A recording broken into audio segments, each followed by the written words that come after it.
आज का जो फर्स्ट क्वेश्चन पूछा गया था, एक क्वेश्चन देखिए साइंस का क्वेश्चन है, मानव शरीर में निषेचन की क्रिया कहाँ संपन्न होती है?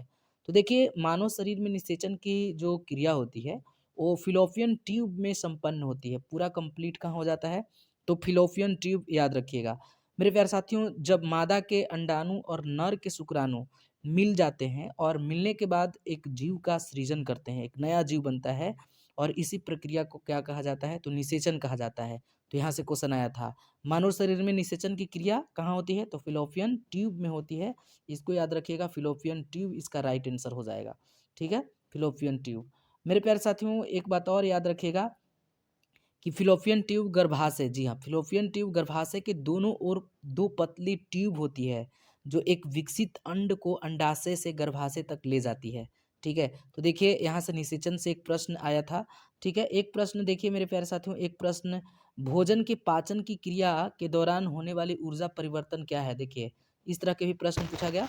भोजन के पाचन की प्रक्रिया के दौरान होने वाली ऊर्जा परिवर्तन को क्या कहा जाता है? यानी किसमें बदल जाता है? तो मैं आप लोगों को बता दूँ कि जो भोजन हम लोग करते हैं, तो पाचन के दौरान होता क्या है कि रासायनिक ऊर्जा से ऊष्मा ऊर्जा में बदल जाती है। यानी जब हम भोजन करते हैं, तो रासायनिक ऊर्जा होती है, उसके बाद हम लोगों को एनर्जी मिलता है, तो ऊर्जा ऊष्मा ऊर्जा में बदल जाती है, इस चीज़ को याद रखिएगा। ठीक है? एक क्वेश्चन मेरे प्यारे साथियों देखिए, एक क्वेश्चन आया था, पौधों में लचीलापन निम्नलिखित में से किस ऊतक के कारण होता है? ठीक है? पौधों में लचीलापन यानी पौधा बिल्कुल लचीला होता है, तो आखिर किस ऊतक के कारण? देखिए टिश्यूज़ से भी क्वेश्चन आए हैं, ठीक है? तो पौधों में लचीलापन निम्नलिखित में से किस ऊतक के कारण होता है? तो कॉलिनकाइमा याद रखिएगा, कॉलिनकाइमा ऊतक के कारण पौधों में लचीलापन होता है, ठीक है? कॉलिनकाइमा। मेरे प्यारे साथियों, इसके बारे में देख लेते हैं। वे कोशिकाएँ जो विभेदित होकर विशिष्ट काम करती हैं और आगे विभाजित होने की शक्ति खो देती हैं। इस प्रकार के कोशिकाओं को क्या कहा जाता है? तो अस्थायी ऊतक कहा जाता है, ठीक है? और एक ही प्रकार की कोशिकाओं के बने होते हैं ये, और जो एक जैसे दिखाई देते हैं, ठीक है? और इस प्रकार के ऊतक को हम लोग सरल ऊतक कहते हैं। जो एक जैसे दिखाई देते हैं और एक ही प्रकार की कोशिकाओं से मिलकर बने होंगे, तो उसको हम सरल ऊतक कहेंगे, ठीक है? कोलेनकाइमा एक सरल अस्थायी ऊतक है, इसको भी आप लोग ध्यान रखिएगा, जिसके कारण पौधों में लचीलापन होता है। और मेरे प्यारे साथियों, पौधों के वृद्धि होने का जो मुख्य काम करता है, यही काम करवाता है, जिसमें तना हो गया, पौधा हो गया, पत्ती का यांत्रिक सहारा प्रदान करना हो गया, कोलेनकाइमा टिश्यूज़ ही करता है, ठीक है? तो इन सब चीज़ों को ध्यान में रख के जाइएगा। ये टॉपिक यहाँ से छेड़ा है, तो आगे आने वाले शिफ्ट्स में क्वेश्चन पूछे जाएँगे। देखिए एक एक मेरे प्यारे साथियों, करंट अफ़ेयर्स का क्वेश्चन आ गया। देखिए एक क्वेश्चन पूछा था, संयुक्त राष्ट्र महासभा ने वर्ष 2026 को कौन-सा वर्ष घोषित किया है? ठीक है? तो संयुक्त राष्ट्र महासभा ने वर्ष 2026 को अंतर्राष्ट्रीय महिला किसान वर्ष घोषित किया है। याद रखिएगा, अंतर्राष्ट्रीय महिला किसान वर्ष इसका राइट आंसर हो जाएगा। देखिए एक क्वेश्चन आया था, केंद्र सरकार, जी हाँ, केंद्र सरकार की उल्लास नव भारत साक्षरता कार्यक्रम के तहत मिज़ोरम और गोवा के बाद आधिकारिक तौर पर पूर्ण साक्षरता हासिल करने वाला तीसरा राज्य बताइए। यानी उल्लास नव भारत साक्षरता कार्यक्रम के तहत जो तीसरा राज्य है, हालाँकि पहला मिज़ोरम, दूसरा गोवा, ठीक है? और तीसरा राज्य पूछा है यहाँ। मेरे प्यारे साथियों, आप लोगों को याद होगा कि इस तरह के प्रश्न जो 27 नवंबर से ही पूछे जा रहे हैं, मतलब जहाँ से शुरू हुआ है ना एग्ज़ाम, उसके बाद मल्टीपल शिफ्ट्स में इस तरह के क्वेश्चन पूछे गए हैं, और यहाँ भी क्वेश्चन पूछा गया आज, देख लीजिए। तो देखिए तीसरा जो हो जाएगा वो त्रिपुरा हो जाएगा। तीसरा कौन हो जाएगा? त्रिपुरा हो जाएगा, मिज़ोरम और गोवा के बाद। यूनियन टेरिटरीज़ का आप नाम बता दीजिए। यूनियन टेरिटरीज़ में उल्लास योजना के तहत 100% साक्षरता किसने हासिल किया है? ठीक है? नेक्स्ट क्वेश्चन देखिए, निम्नलिखित में से कौन-सा एक संयोजी ऊतक का उदाहरण है? देखिए इसमें ऑप्शंस भी हमें मिले हैं। क्या त्वचा है, क्या ऊतक की छाल है, क्या हड्डी है, या इनमें से कोई नहीं है? तो मेरे प्यारे साथियों, संयोजी ऊतक का मतलब होता है कि टिश्यूज़, मतलब एक अंग जो है एक दूसरे अंग को जोड़ने का काम करेगा। तो हड्डी आप लोग देख पा रहे होंगे, हड्डी जो है, ये हड्डी जो है जोड़ने वाला है, तो संयोजी ऊतक हड्डी आपका आंसर हो जाएगा, संयोजी ऊतक का एग्ज़ाम्पल हो जाएगा। ठीक है? हड्डी मेरे प्यारे साथियों, आप लोगों को पता होगा संयोजी ऊतक है, ठीक है? संयोजी ऊतक रेशेदार ऊतक होते हैं और प्राणियों के सहयोगी ऊतकों का मुख्य घटक कोलेनकाइमा कोलेनकाइज़न नामक प्रोटीन का बना होता है, ठीक है? और संयोजी ऊतक मानव शरीर में एक अंग को दूसरे अंग से जोड़ने का काम करता है और प्रत्येक अंग में पाया जाता है, ठीक है? तो इसीलिए इसको संयोजी ऊतक कह सकते हैं। नेक्स्ट क्वेश्चन देखिए आया था, क्या क्वेश्चन आया था, पौधों में कोशिका भित्ति का निर्माण करने वाले जटिल कार्बोहाइड्रेट को क्या कहा जाता है। तो इसमें भी ऑप्शन दिए गए, पौधों में कोशिका भित्ति का निर्माण करने वाले जटिल कार्बोहाइड्रेट को क्या कहा जाता है। तो मेरे प्यारे साथियों सेलुलोज कहा जाता है। क्या कहा जाता है, सेलुलोज कहा जाता है, इसको याद रखिएगा, सेलुलोज कहा जाता है। जी हाँ, हालांकि ऑप्शंस भी दिए गए थे, क्या ऑप्शन, माल्टोज था, सेलुलोज था, सुक्रोज था, लैक्टोज था, इतना क्लोज ऑप्शन दिया था। ठीक है, सेलुलोज इसका राइट आंसर हो जाएगा, सेलुलोज इसका राइट आंसर हो जाएगा। ठीक है, सेलुलोज आप लोग याद रखिएगा।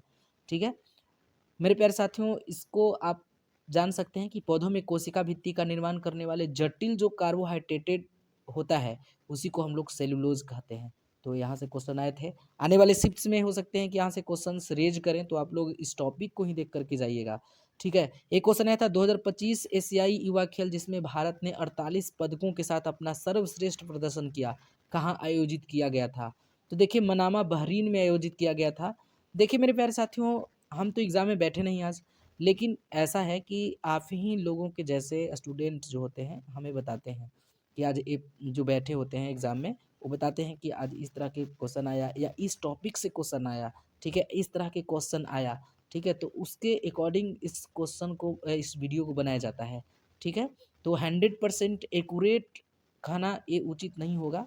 ठीक है, लेकिन हाँ एक्यूरेसी तो है, इसी टाइप के और इसी तरह के क्वेश्चन पूछे गए। ठीक है, बहुत सारे क्वेश्चन हूबहू क्वेश्चन पूछे गए, तो इसके लिए डोंट वरी। ठीक है, तो क्वेश्चन क्या था, 2025 एशियाई युवा खेल जिसमें भारत ने 48 पदकों के साथ अपना सर्वश्रेष्ठ प्रदर्शन किया, तो कहाँ आयोजित किया गया था, मनामा बहरीन याद रखिएगा, मनामा बहरीन में याद रखिएगा। मेरे प्यारे साथियों, आप लोगों को पता होगा कि भारत ने मनामा बहरीन में आयोजित जो हुआ था 2025 का एशियाई युवा खेल, जिसमें 13 स्वर्ण पदक हासिल किया। ठीक है, 18 रजत पदक हासिल किया और 17 कांस्य पदक हासिल किया, और इसके तहत रिकॉर्ड बना दिया 48 पदकों का। ठीक है, जो अभी तक के सर्वश्रेष्ठ प्रदर्शन रहा। ठीक है, तो यहाँ से क्वेश्चन पूछे गए। ठीक है, उसके बाद आपको पता होना चाहिए कि एशियाई युवा खेल का आयोजन कौन करता है। तो एशियाई युवा खेल का आयोजन एशियाई ओलंपिक परिषद द्वारा इसका आयोजन किया जाता है, इसको भी ध्यान रखिएगा। नेक्स्ट क्वेश्चन की बात करें तो देखिए मेरे प्यारे साथियों, एक क्वेश्चन क्या पूछा गया, राष्ट्रीय वन हेल्थ मिशन असेंबली 2025 का विषय क्या था। ठीक है, राष्ट्रीय वन हेल्थ मिशन असेंबली 2025 का विषय क्या था। तो देखिए राष्ट्रीय वन हेल्थ मिशन असेंबली 2025 का विषय रहा एक पृथ्वी एक स्वास्थ्य एक भविष्य। जी हाँ, और यह कार्यक्रम राष्ट्रीय वन हेल्थ मिशन के तहत स्वास्थ्य अनुसंधान विभाग द्वारा आयोजित किया गया था। तो राष्ट्रीय वन हेल्थ मिशन असेंबली 2025 का विषय था एक पृथ्वी एक स्वास्थ्य एक भविष्य, इसको ध्यान रखिएगा। नेक्स्ट क्वेश्चन की बात करें तो देखिए मेरे प्यारे साथियों, एक क्वेश्चन आया था, एक क्वेश्चन था 1 नवंबर 2025 से भारतीय मानक ब्यूरो के महानिदेशक के रूप में किसने अपना पदभार संभाला है। तो देखिए संजय गर्ग इसका राइट आंसर हो जाता है। ठीक है, संजय गर्ग, भारतीय मानक ब्यूरो यह भारत का राष्ट्रीय मानक निकाय है जो उपभोक्ता मामले और खाद्य और सार्वजनिक वितरण मंत्रालय के तहत काम करता है।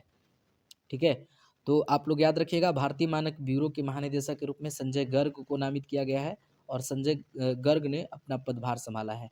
ठीक है, नेक्स्ट क्वेश्चन मेरे प्यारे साथियों, देखिए एक क्वेश्चन क्या आया था, एक क्वेश्चन आप सभी लोगों को दिखाई दे रहा होगा, कार्लोस अल्काराज को हराकर एटीपी फाइनल्स ट्रॉफी को किसने जीत लिया है। ठीक है, कार्लोस अल्काराज को हराकर एटीपी फाइनल्स ट्रॉफी को किसने जीता है। तो जैनिक सिनर इसका राइट आंसर हो जाता, अगर आप जैनिक सिनर लगाए हैं तो सही आंसर हो जाएगा। कार्लोस अल्काराज पुरुष टेनिस खिलाड़ी हैं, आप लोगों को ये ध्यान में रखना होगा। ठीक है, नेक्स्ट क्वेश्चन की बात करें तो मेरे प्यारे साथियों, नेक्स्ट क्वेश्चन आप लोगों को दिखाई दे रहा होगा, ढाका में आयोजित एशियाई तीरंदाजी चैंपियनशिप 2025 में भारत ने अपने अभियान में कुल कितने पदक को जीता है। ठीक है, तो ढाका में आयोजित हुआ था एशियाई तीरंदाजी चैंपियनशिप 2025 का।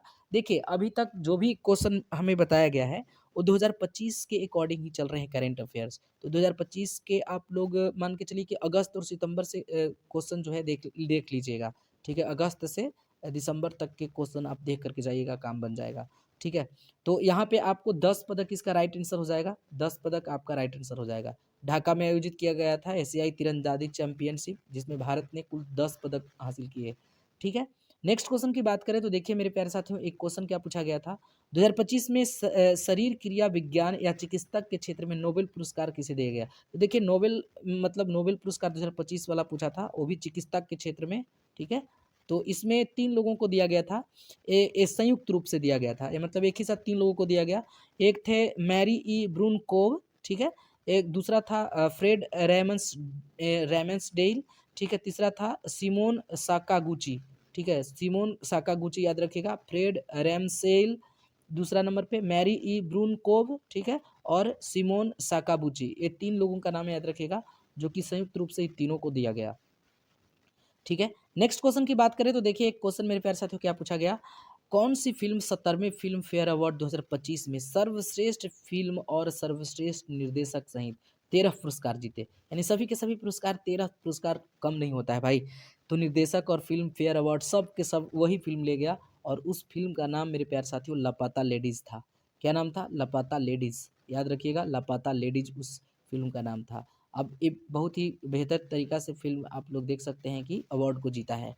नेक्स्ट क्वेश्चन है, आप किस विकास के सिद्धांत, मतलब आप विकास के सिद्धांत को किससे जोड़ सकते हैं? तो देखिए विकास का सिद्धांत किसने दिया? तो डार्विन ने दिया, यानी चार्ल्स डार्विन ने। चार्ल्स डार्विन ने विकास के सिद्धांत का प्रतिपादन किया था।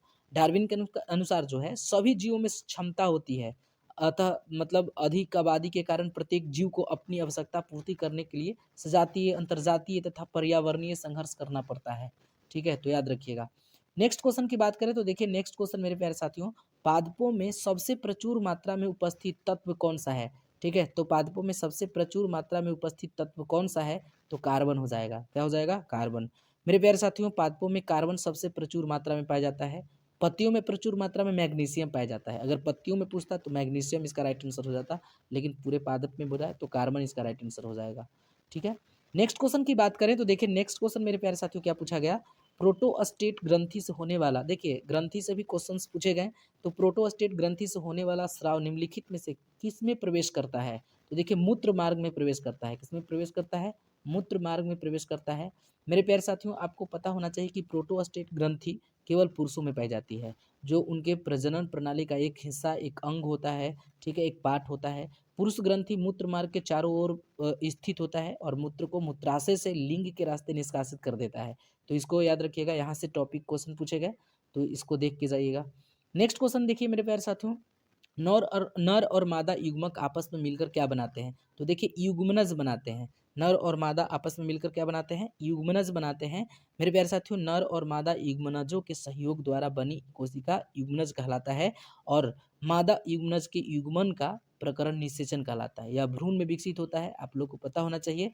ठीक है, तो देख लीजिए यहाँ से भी क्वेश्चन पूछे गए हैं, यानी अनुवांशिकता से भी क्वेश्चन पूछे गए, जो प्रजनन है उससे भी क्वेश्चंस पूछे गए हैं, टिश्यूज से क्वेश्चन पूछे गए हैं।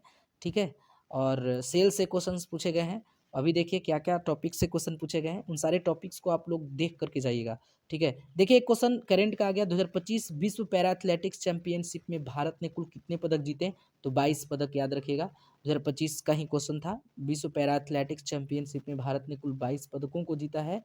ठीक है, मेरे प्यारे साथियों, 22 पदकों में आपको याद करके जाना है कि जिसमें आपको जो स्वर्ण है, 6 स्वर्ण पदक जीता है, 9 रजत और 7 कांस्य पदक जीता गया है। तो भारत 22 पदकों के साथ 2025 विश्व पैरा एथलेटिक्स चैंपियनशिप में 10वां स्थान प्राप्त किया। कितना स्थान? 10वां स्थान प्राप्त किया है। 2025 के क्वेश्चंस को देख करके जाइएगा करंट के। 2025 का पूरा नहीं, अगस्त से देख लीजिएगा, काम बनेगा। ठीक है, एक क्वेश्चन मेरे प्यारे साथियों क्या पूछा गया, एक फूल के परागकोश से वर्तिकाग्र तक परागणों के स्थानांतरण को क्या कहा जाता है? ठीक है, तो एक फूल के परागकोश से वर्तिकाग्र तक परागणों के स्थानांतरण को परागन कहा जाता है। क्या कहा जाता है? परागन कहा जाता है। जैसा कि आपको पता होगा कि एक फूल के परागन का विभिन्न माध्यमों के द्वारा मादा पुष्प के परागकोश से वर्तिकाग्र का स्थानांतरण ही परागन कहलाता है, और यह मुख्यतः 2 प्रकार का होता है, एक स्वपरागन होता है और एक पर परागन होता है। तो इतना याद रख के जाइएगा। देखिए नेक्स्ट क्वेश्चन की बात करें तो मेरे प्यारे साथियों, एक क्वेश्चन क्या पूछा गया था, एक क्वेश्चन मेरे प्यारे साथियों पूछा गया, ओडोमीटर एक ऐसा उपकरण है। ठीक है, ओडोमीटर एक ऐसा उपकरण है जिसका उपयोग गाड़ियों में क्या मापने के लिए किया जाता है? तो देखिए ओडोमीटर का उपयोग सभी लोग जानते हैं, दूरी मापने के लिए किया जाता है। क्या? दूरी मापने के लिए मेरे प्यारे साथियों ओडोमीटर का उपयोग किया जाता है। आप सभी लोगों को पता होगा कि ओडोमीटर एक ऐसा उपकरण है जिसका उपयोग गाड़ियों की दूरी को, डिस्टेंस को मापने के लिए किया जाता है, और गति मापने के लिए स्पीडोमीटर का उपयोग किया जाता है। अगर गति मापने की बात की जाए तो स्पीडोमीटर याद रखिएगा। ठीक है, चलिए नेक्स्ट क्वेश्चन की बात करें तो देखिए एक क्वेश्चन मेरे प्यारे साथियों क्या आया था, जैसा कि आप लोग देख रहे होंगे, जहाज में क्या मापने के लिए इको लोकेशन का उपयोग किया जाता है। तो यहाँ से फिजिक्स के क्वेश्चन है, जहाज में क्या मापने के लिए इको लोकेशन का उपयोग किया जाता है, तो पानी की गहराई, क्या पानी की गहराई। मेरे प्यारे साथियों जहाज में इको लोकेशन का उपयोग किया जाता है, वो भी पानी की गहराई को मापने के लिए, मेजर करने के लिए। इको लोकेशन जो सिद्धांत, किस सिद्धांत पे, तो सोनार के सिद्धांत पे काम करता है। अब सोनार का अगर फुल फॉर्म आपसे पूछ देगा तो सोनार का फुल फॉर्म भी आपको याद रखना होगा। सोनार का फुल फॉर्म होता है साउंड नेविगेशन एंड रैंगिंग होता है, इसको भी ध्यान रखिएगा।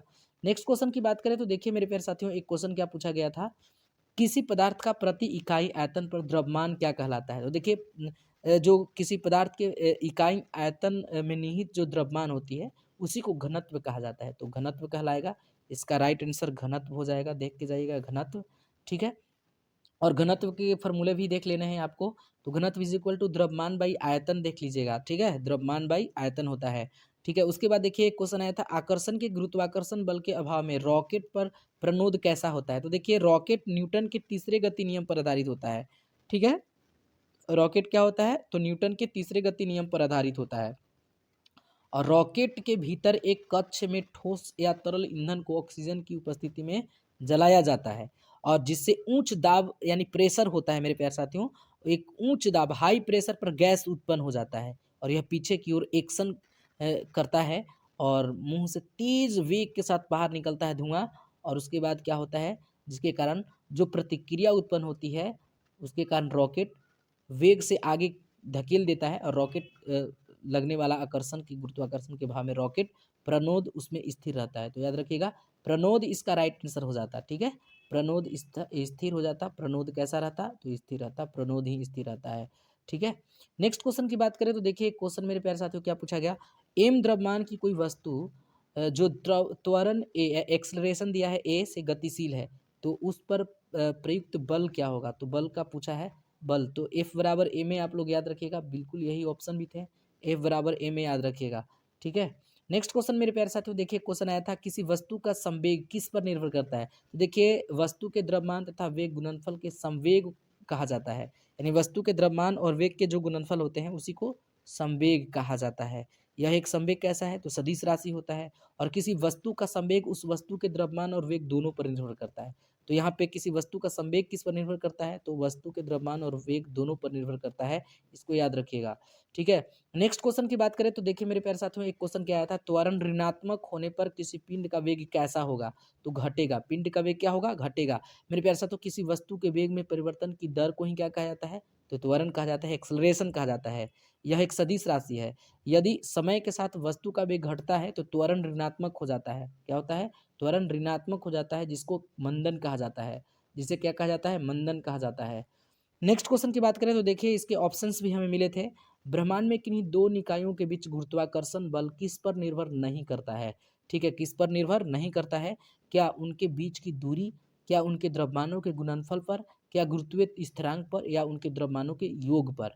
तो मेरे प्यारे साथियों ब्रह्मांड में किन्हीं दो निकायों के बीच गुरुत्वाकर्षण जो है वो द्रव्यमान के योग पर निर्भर नहीं करता है, यानी ऑप्शन नंबर डी अगर आप लगाए हैं तो आप लोग सही लगाए हैं, क्योंकि ब्रह्मांड में किन्हीं दो निकायों के बीच गुरुत्वाकर्षण जो है उनके बीच की दूरी पर तो निर्भर करता ही करता है, उनके द्रव्यमानों के गुणनफल पर भी निर्भर करता है, गुरुत्वीय स्थिरांक पर भी निर्भर करता है, लेकिन उनके द्रव्यमान के योग हो या ना हो उससे कोई फर्क नहीं पड़ता है। तो ऑप्शन नंबर डी आपका राइट आंसर चला जाएगा। ठीक है, option number D right answer चला जाएगा। ठीक है, गुरुत्वाकर्षण बल किसी भी दो पिंडों के बीच की मौजूद आकर्षण बल होता है। ठीक है, दो कणों या पिंडों के बीच जो काम करता है और काम करने वाला आकर्षण बल उन कणों अथवा पिंडों के द्रव्यमान के गुणनफल के समानुपाती होता है। यह कणों के द्रव्यमान योग पर निर्भर नहीं करता है, इसको आप लोग देख लीजिएगा।